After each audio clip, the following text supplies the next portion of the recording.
साथ संगत जी, प्यार से कहना धान नंकार जी। आज मोरताड़ में जहाँ सभी सत्संग के लिए आए हैं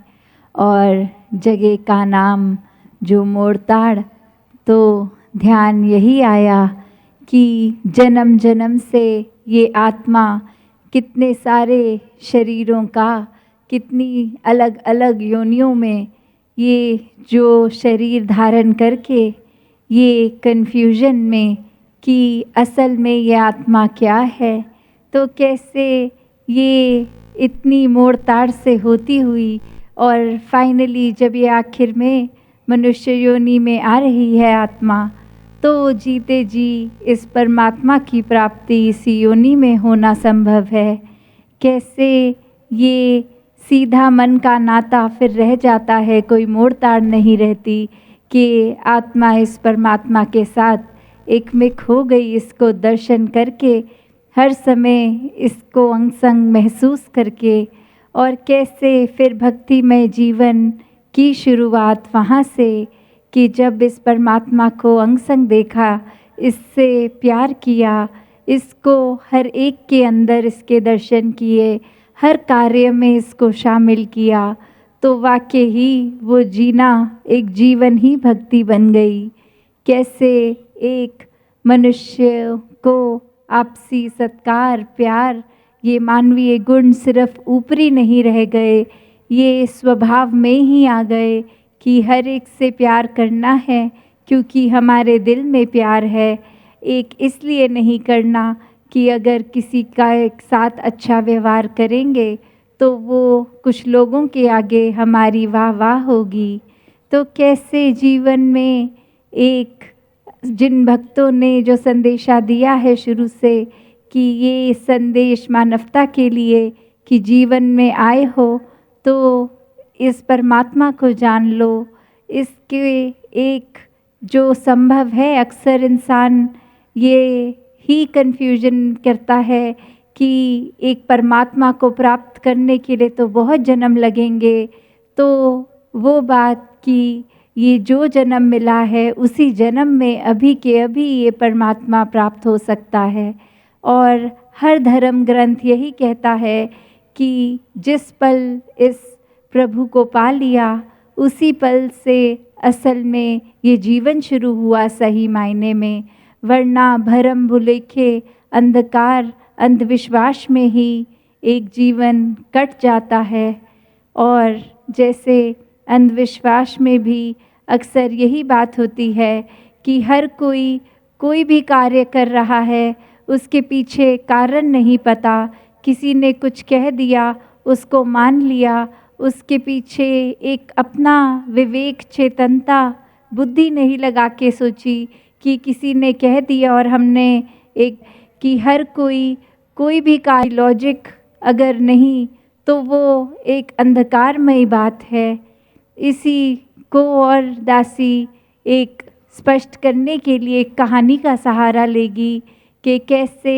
एक विवाह में किसी ने जब एक नई बहू ने घर में आना तो घर के आंगन में एक बिल्ली बहुत ज़्यादा घूम रही और वो सारे गेस्ट को भी जो आए थे मेहमान उनको भी तंग कर रही थी।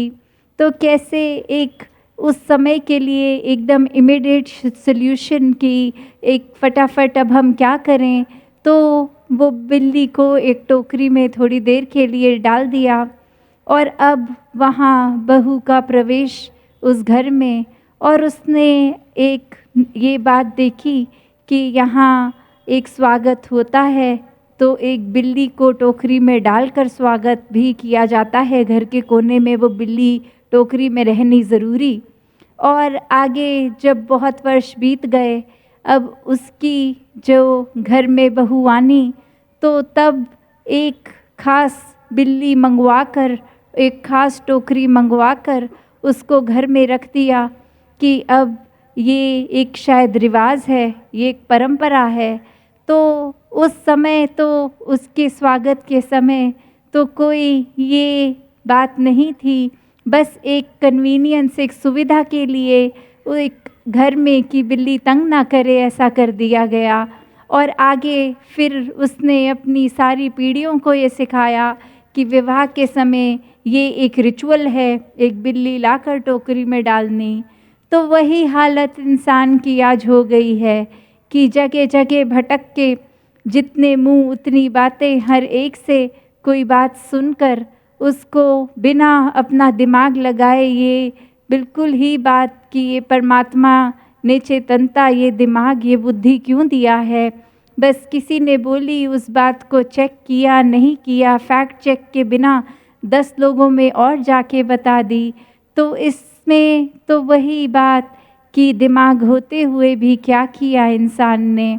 उसी प्रकार मनुष्य हर समय एक अंधकार में अगर जीता आता है, तो जब कोई भी संत रोशनी की बात करता है कि ये संसार में एक प्रभु परमात्मा की प्राप्ति, इसके दर्शन ही सब कुछ है, यही सही मायने में एक जीवन जीना है। संतों ने यही चेतन किया कि हर एक काम, घर परिवार की देखभाल, एक कामकाज तो होता ही रहेगा, पर साथ में इस परमात्मा को जान के अगर किया जाए तो बहुत ही आनंद में ये सारे कार्य हो जाते हैं, सारे काम हो जाते हैं। तो संतों ने तो यही समझाया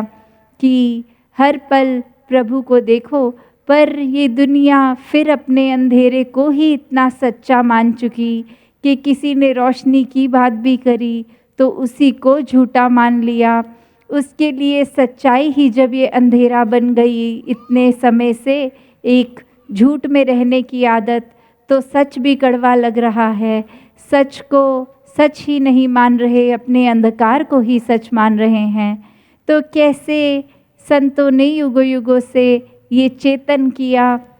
एक वार्निंग की तरह भी समझाया कि ये मनुष्य जीवन ही आखिरी पड़ाव है और इसी में प्रभु को जाना जा सकता है। और अगर जीते जी प्रभु की पहचान हो गई, इसको देख लिया, इसको जान लिया, तो आगे आने वाला एक जीवन काल जितना है वो भी जहाँ मानवीय गुणों से युक्त होकर एक असली इंसान बन के रह सकते हैं। और वहीं ये मौत आने पर भी फिर इस आत्मा को पता है कि परमात्मा कहाँ है, ये अंग संग है, परमात्मा भी उसी का अंश। तो कैसे फिर जीवन समाप्त होने पे इस आत्मा की भटकन भी दूर हो जाती है, आत्मा भी इस परमात्मा में एकमिक जीते जी भी रहती है मौत आने के बाद भी। तो किस तरह एक जीवन में ये ब्रह्म ज्ञान, ये समझ, निराकार देखना अंग संग,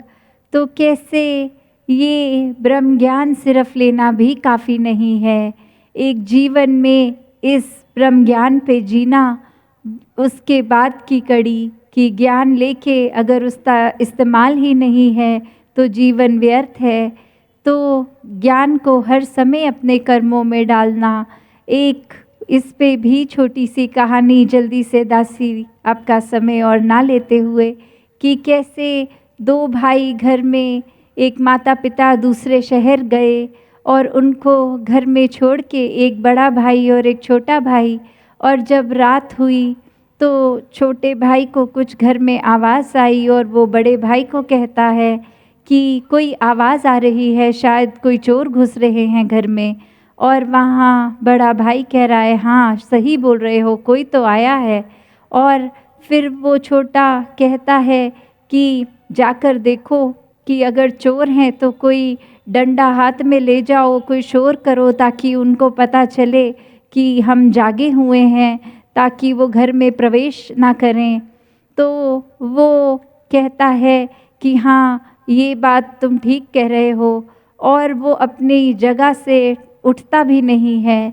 फिर वो छोटा भाई फिर से कहता है कि अब तो वो घर के अंदर आ गए हैं, ये समझ आ रहा है, सामान उठा उठा के वो एक बोरी में पैक भी शायद कर रहे हैं, चोरी कर रहे हैं। और फिर बड़ा भाई कहता है, हाँ वो ऐसा ही कर रहे हैं, आवाज़ से तो यही लग रहा है। ऐसा करते करते वो दोनों चोर घर को लूट के भी चले गए। और बाद में फिर वो छोटा भाई कहता है कि ऐसी समझ का भी क्या फ़ायदा, जो प्रयोग में नहीं आई, जिसका कोई फ़ायदा ही नहीं हुआ कि जब समय था तब तो सामान की रक्षा नहीं कर पाए, अपनी जगह से हिले तक नहीं, तो वो समझ आनी कि हाँ अभी चोर आ रहे हैं, अभी आ गए, अब चोरी कर ली, अब चले गए, तो वो एक अब पछताए होत क्या जब चिड़िया चुग गई खेत वाला हाल कि अब चोरी हो गई है, अब क्यों हिल रहे हो अपनी जगह से,